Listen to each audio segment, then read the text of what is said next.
Welcome back to In the Midst. So today I just want to continue to share a little bit about what God's done for us. So today I'm going to talk about our homeschool journey, how we got here, why we got here, how we felt before, all that, just kind of how the Lord ordered our steps. So if you think there's no way I could do that, there's no way I could homeschool, I'm not smart enough, or I don't have the patience. I don't even know where to begin, how to do that, why to do that, why we have schools, why would you homeschool? I thought the same thing.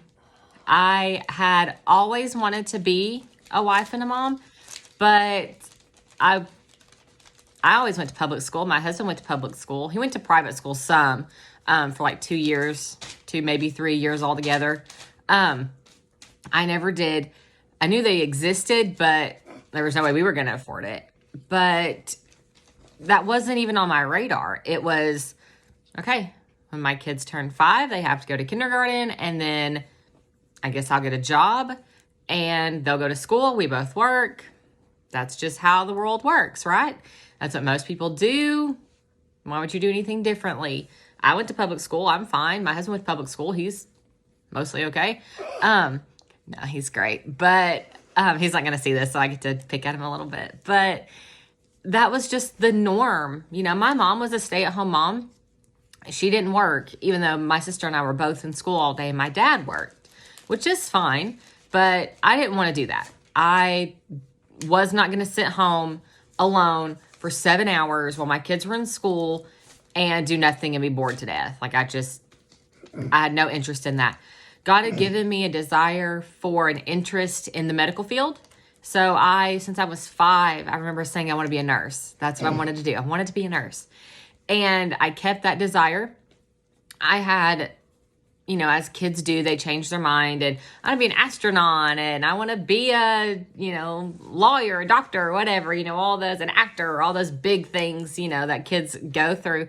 But the whole time I still thought, yeah, that'd be fun, and I guess I could do that, but what if I could just be a nurse? And that's what I wanted to do. So when my oldest was born, he was 14 weeks premature. So we spent 2 months and 25 days in the NICU. Lots of time with the doctors and nurses. So while I was there, I thought, this is it. I want to be in the NICU. I want to do this. I can get my critical care certificate, and I can be a critical care RN, and I can work with babies. Labor and delivery would be cool, but I can do this. I've been here. I know how these parents feel, right? And I know the impact that these nurses have made on my life and the comfort that they've given me. And I still talk to one of the nurses we had 13 years ago. We're friends on Facebook, so she gets to continue to watch that little 2-pound baby grow up. So that's exciting. And I know you don't get that with everybody, but I just thought, okay, this is what I want to do. So after that, you're shaking this. After that, I finished high school and took a little bit of time off. And then I went to the local community college to get my EMT certificate. My baby then was now 4. He was in private school. We had made the decision that there was a lot of stuff going on in the news about different things being taught, completely different than what's going on right now. Right now, it's, critical race theory and gender identity. That wasn't even a thing 10 years ago. But then it was a lot of just different religions, the way evolution is taught and pushed, and, the way some schools were handling that. Schools right here in Tennessee where we live in, the Bible Belt that we thought wasn't a big deal. We were hearing lots of stories of public schools within a 1,500-mile radius doing things that we didn't agree with. And so we said, I remember sitting in the bedroom, and my husband said, we're going to make the sacrifice. I don't think they need to go to public school, so we'll do whatever it takes to have our kids in private school. And I thought, okay. So at the time I was working, I was taking care of an older couple that they were in our church, and the wife had lots of health problems. So I was in their home taking care of them as like a home health nurse kind of thing. It was real easy, nothing too, difficult, medically intense, anything like that, after I got done with my EMT training. And I feel like God wanted me to go to EMT school. The way my grades were, the way he provided, I passed national registry the first time. Like, that was all the Lord. So I don't feel like that was a waste of time. But that knowledge helped me to be able to take care of her, and they felt comfortable hiring me, which ended up being a relationship. They're like family. So that was a relationship that I'll have, forever now, which I'm really thankful for. So he was in private school. We didn't think anything of it. The private school was part of our church. Loved it. No big deal. Well, at the end of his K-4 year, my husband had lost his job. The job that he worked at closed. So God dropped a new job in his lap pretty much and sent us to Colorado Springs, Colorado. We'd never been more west than mid-Missouri. So we were like, ooh, what's this? Here we go. So we go, find a church. He starts his job. No big deal. And they had a school. That was one of our requirements because at this point we were still on, private school path.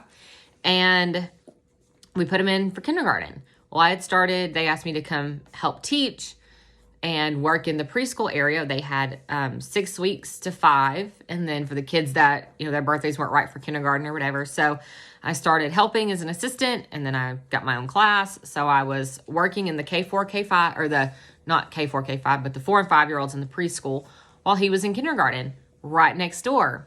So it worked out. I was there with him, got to see him, worked the same days and hours that he was in school. No big deal. Well, there was a series of events at that church that led us to leave, which I quit my job and took him out of the school. It's about 6 weeks left till the end of the school year. And my husband was like, okay, you've got to find somewhere for him to go to school.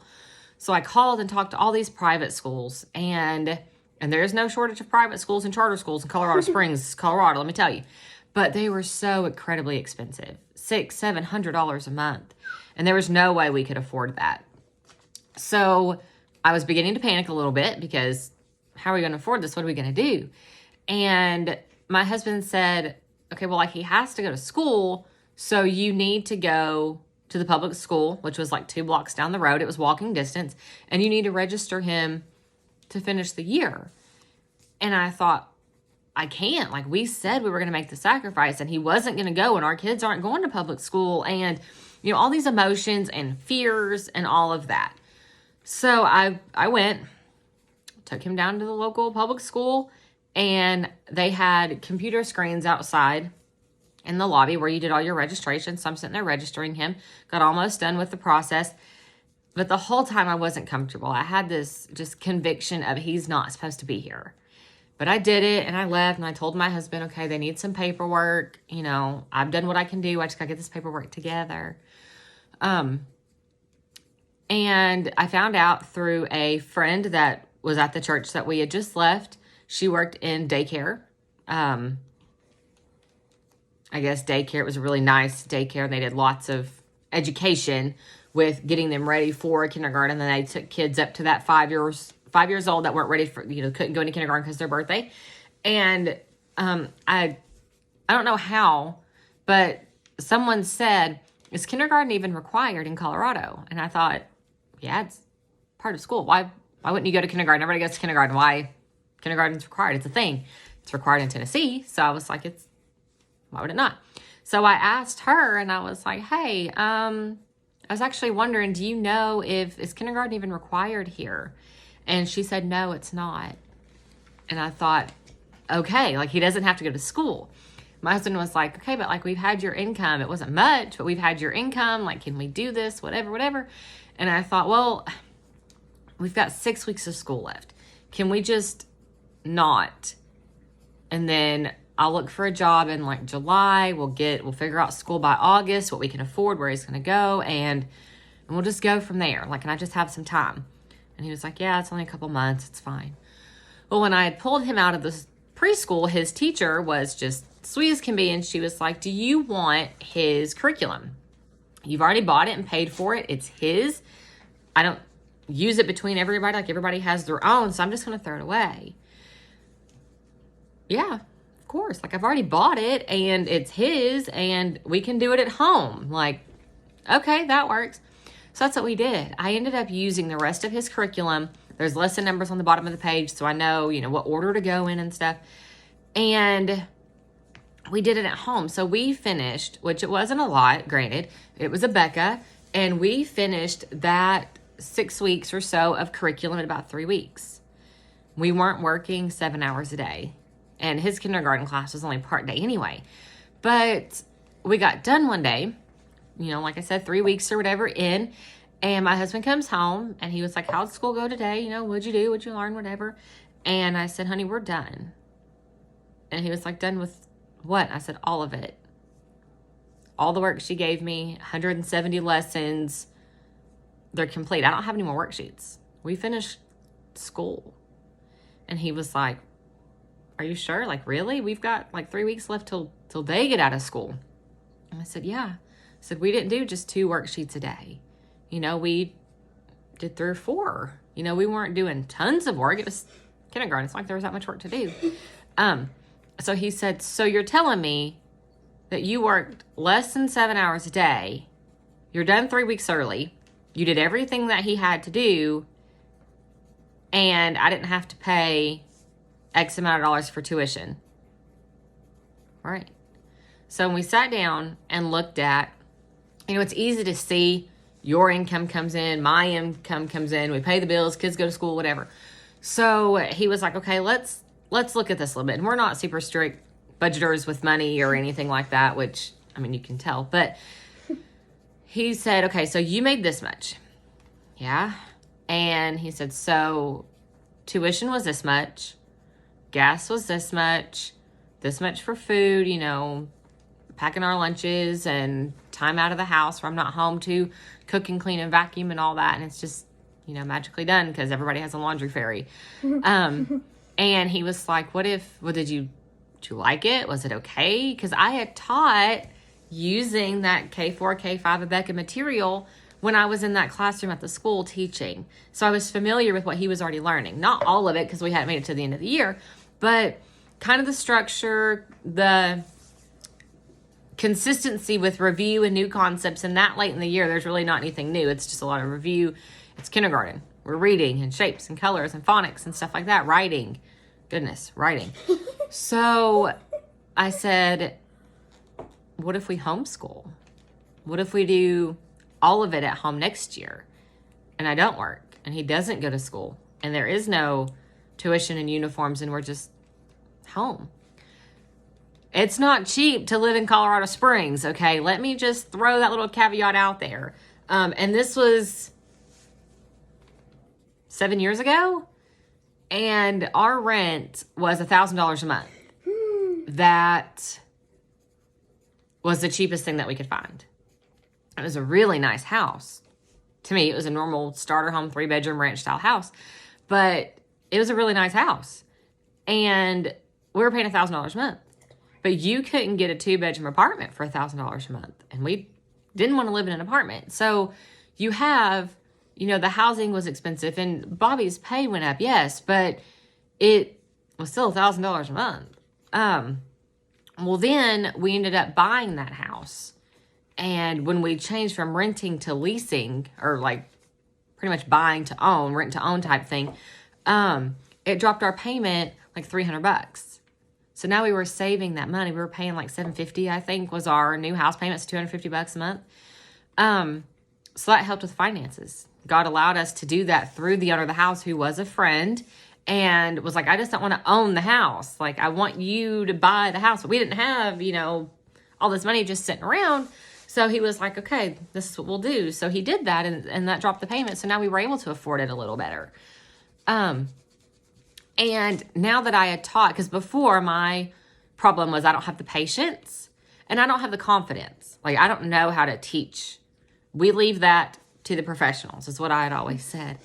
And I meant it. Like, I didn't. I was on track for medical. So back up a little bit. After I had done the year in school for the EMT training, I was working for the older couple, took some time off because I never got a job at the ambulance, or on the ambulance, whatever, as an EMT. So I had gone back to school, same local community college, for my RN. I had taken the whole first year of prerequisites. So now I've spent 2 years in college. And then we moved to Colorado. So I had a lot invested in this, and I have a lot of knowledge and skills that I didn't have 2 years before. And what am I supposed to do with this now? And now it's a waste that I've spent 2 years in college and all this money and time, and I'm not using it. So I had some of that guilt. I don't believe that was from the Lord. I believe it was just guilt from myself, from family, society, because I had been told, well, if you were just going to stay home, why'd you go to college? I didn't know I was just going to stay home. Like, that wasn't the plan. God doesn't work on our timetables, and he doesn't show us the whole plan from the beginning, right? So, and that's okay. He doesn't have to. He's God, okay? So we moved, and I didn't go back to school because, well, I had to get him in school. Then I started working at the preschool, and then we were trying to find a house and all that stuff. So through those events, the Lord brought us to homeschool. And we did first grade at home, and we said, okay, we'll give it a year, and we'll see. If it doesn't work out, we don't like it, he doesn't like it, if he's not doing well, then he'll go back to school. We'll just have to figure it out. First grade comes, and we start school in August. No big deal. We find out in September that I am pregnant. And with him being a preemie, we knew most likely the second one was going to be a preemie too, and she was. So we were able to work a little harder, a little longer days. It's first grade. It's still not a ton of work. And I was able to be done with school before my baby was born because God had given me a piece about when she was going to be born, so I knew when I needed to get school done. So we started in August, and we were done in the very early March. My daughter was born March 18th, and we had been done with school for about 2 weeks before she was born. So we had gotten a complete year done in less than time than, it would have taken the 10 months for him to be in school. And he was learning. He was retaining. He was remembering things. He was passing his spelling tests. It wasn't just hurry up and write this down, check the box, and get done. So what happened? What changed my confidence? Well, I taught in the preschool, and God had given a piece and kind of directed. And I had learned he's mine. God's given me that responsibility. There's nothing wrong with private education and all that stuff. You do what God wants you to do. I'm not responsible for you and your family and your decisions. Okay, that's between you and your spouse and the Lord, and that's it. So I'm not trying to bash your choices or anything like that. Don't take it that way. Please don't take it that way. But through these events, God said, you can do this. You need to do this. This is what's best for him, for your family. So we had gotten done. And at the end of every year, we reevaluate. Are we going to do this again? Are we going to use the same curriculum? Are we going to, are we still okay? Is this working? Is this what God wants for us? And today, we are in with that little boy that I finished kindergarten with. We're halfway through 7th grade. 7 years of doing something I never thought I would do. Never thought I could do. Didn't even know that I wanted to do it. And for me, there's no place I'd rather be.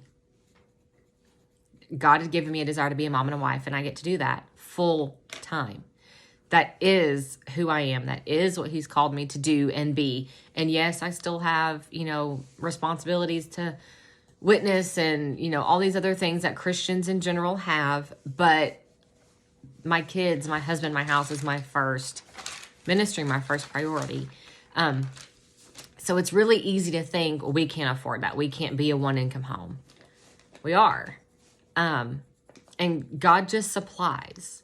If this is what he's called you to do, you have to trust him. If you're not going to trust him with the finances, you're not going to trust him with the kids' education. You're not going to trust him with anything else. I will say there's biblical principles. If you're tithing and giving to missions, giving your offerings, God takes care of that. When you take care of God's work, he takes care of you. So make sure those parts of your finances are in line first. Have there been times that were tight? Yeah, absolutely. Have there been times where we were going, man, I don't know how we're going to get this curriculum, because we use one of the more expensive curriculums. And I don't say that to brag. That's just what I feel like God wants us to use. So when I'm looking at $1,000, $1,200 a year for curriculum, and it's June, and I'm like, I don't know where this is coming from. God just provides. It's what he does. He wants us to trust him. When we're stuck on a subject and I'm like, I just don't get it. I don't know if he's getting it. I don't know how to teach this, because I do get frustrated. I do. There's some things that I don't understand, because there's things that he's learning and being taught, because this is a better curriculum, that I wasn't taught. And it's not that I don't remember it. It wasn't a thing. Grammar of positives wasn't a thing in the public school system 10 years ago. Okay? I wasn't taught this. And it's been like 15 years ago now. But anyhow. So those things. So now the question comes, well, how can I teach them what I don't know? You have resources. You don't know how to make every recipe you've made. You've went to the internet. You've went to Pinterest. You've asked somebody else how to make it. We have a private school at our church that is well staffed with capable teachers and an incredible principal. I can go to them for help if I need to. Hey, how do I explain this? Do you know what this means? If you're too embarrassed to ask for help and that's your pride and you're not doing what's best for your children, I have no problem YouTubing something to figure out how to solve f of x, okay? Because graphing is not my thing. I can plug in formulas all day long. I was really good at Algebra 1. Not so hot in Algebra 2. And that's okay. The curriculum we use, part of the reason I use it, I feel like God wants me to use it, is because I need it. I order the full set. I get his textbooks, workbooks, test and quiz books, and my books.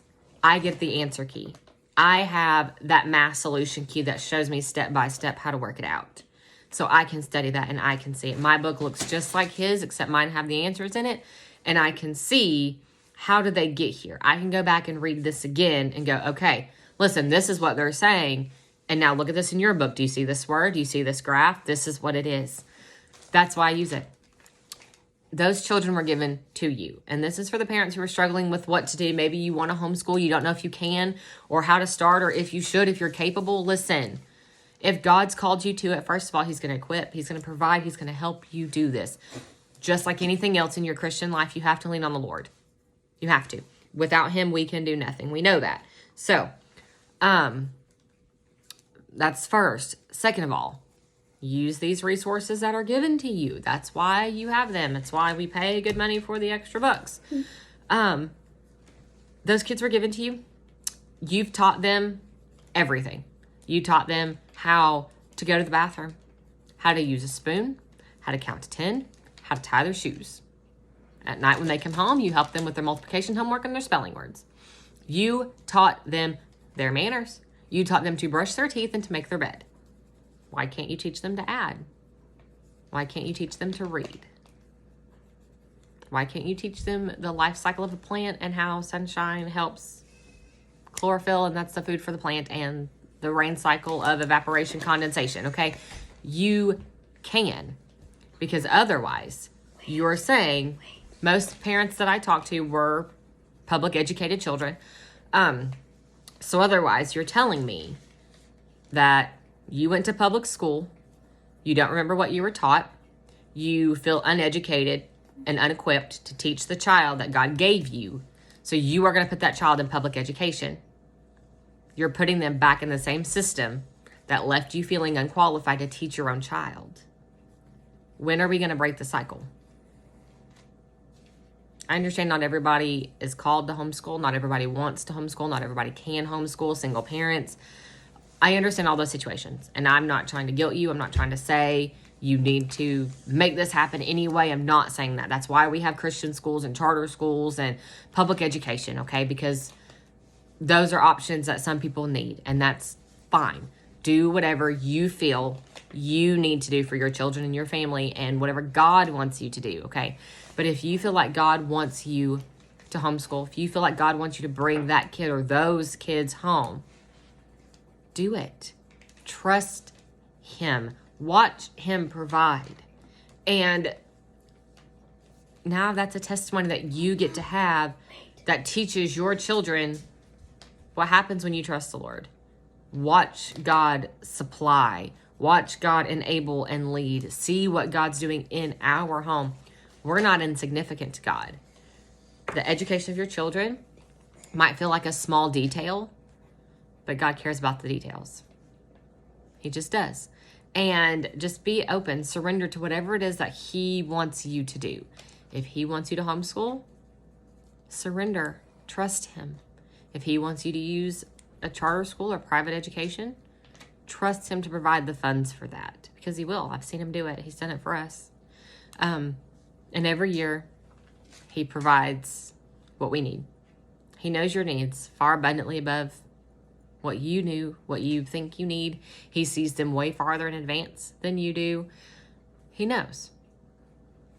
And nothing is too hard for him. Nothing is too small for him. He cares about your children more than you do. And the next thing I always hear is socialization. Okay. We socialize dogs, not children. Not kidding. You go out in the world and you see how children and young adults, and everyone's bashing on the millennials right now, of how they act and talk and behave and treat other people. Those are the kids that you're putting your kids around. That's what they're learning. More is caught than taught. If you spend 7 hours with someone with a bad attitude and you come home for 3 and mom's like, hey, behave, have a better attitude, be nice to your sister, smile a little bit. The kid's like, yeah, whatever. I've spent 7 hours around somebody with a bad attitude. I don't know how to change my mood and control my emotions, so having a bad attitude is easy. And you want them to just change as soon as they walk through the door. It's not how that happens. The people you are around are who you will become. Who are your children around? As a homeschool mom, my children are around me. I am very sorry for that. But they're also around everybody else. They're not only around kids in their age bracket. I don't want them to be raised by kids in their age bracket, because kids in their age bracket need to be raised and they need help and they need guidance because they're children, okay? And they need more than that. So my kids do get to be around kids their own age. They do have friends. We do go to church.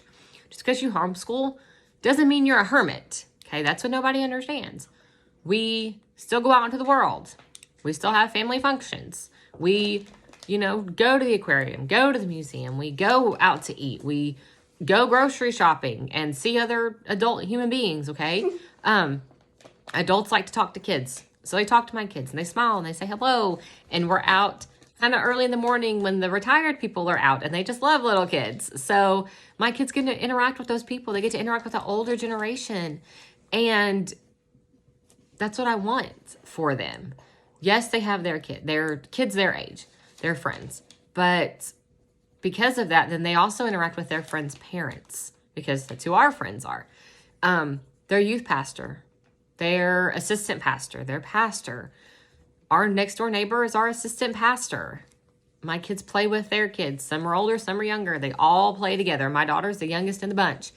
And so between their kids and my kids, we have from 5 to 16. And they all get to play together.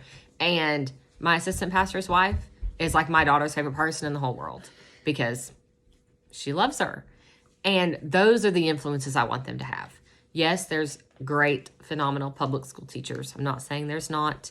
But I'm just saying, don't just blindly follow what everyone does, and don't just blindly say, well, this is what we're supposed to do, this is what we have to. We don't have a choice. You have a choice. You can do whatever you want to with your children. They're your children. You get that freedom to choose the education, stop talking, to choose that education that you want them to have. Just trust the Lord. Pray about it. See what he wants. Change is hard. Change is scary. But sometimes when we step out of our comfort zone into the zone of God's will, that's where we get that peace. That's where we get those blessings. That's where we get that provision that we didn't have before. Sometimes on paper, there's more month than money. We're not hungry. The lights aren't turned off. God's providing. That's what God does, because he cares about the details. So if you're struggling with what to do, if you feel like you might have a desire to homeschool, but you're not sure how, or if you can, or if you're qualified, or anything like that, you are. God gave those children to you. Stop doubting yourself and trust him and see what he does. So I hope this was an encouragement to you, maybe give some insight. I do have other videos on homeschooling, specifically in Tennessee, the curriculum we use, things like that. So feel free to look back for those. So that's all I have for today. So until next time, stay in the Word, stay close to the shepherd, and let him lead you in paths of righteousness.